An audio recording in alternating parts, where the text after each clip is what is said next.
gain a bit there. So that's the left side of your heart. Those things that are flickering in there are your valves. Wow. And valves just allows the blood to flow in one direction. Can I get you to lift up your arm a little bit? Thanks. Is that it? Yeah. Yep, thank you.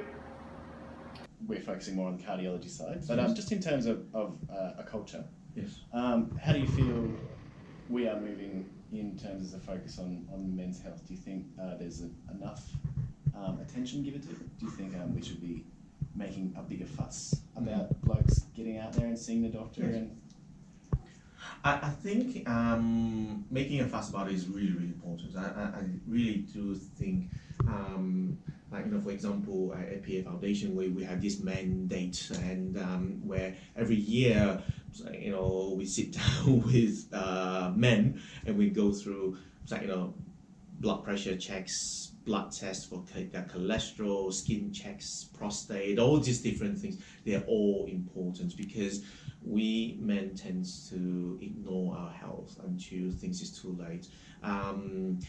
Prevention truly is better than cure. It is, from my perspective, it is easier for me to keep you healthy than to wait until you've had a heart attack and for me to pick up the pieces afterwards. Yeah. Unfortunately, technology has not progressed to the point that I can give you a pill and I cure you of heart disease, or cure you of all those blockages that you have in your brain or in your heart, in the kidneys or in the legs. Once the damage is done, it is done. And as you get older, the damage will get worse. It is part of wear and tear.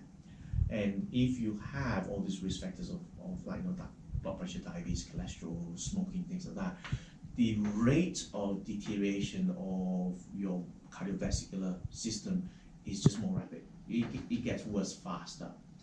And by the time you get to see me, because you really have had a heart attack or had a stent or bypass, all I'm doing with the medications is to slow things down, so that hopefully the next time you have the next heart attack will be 10 years or 20 years from now.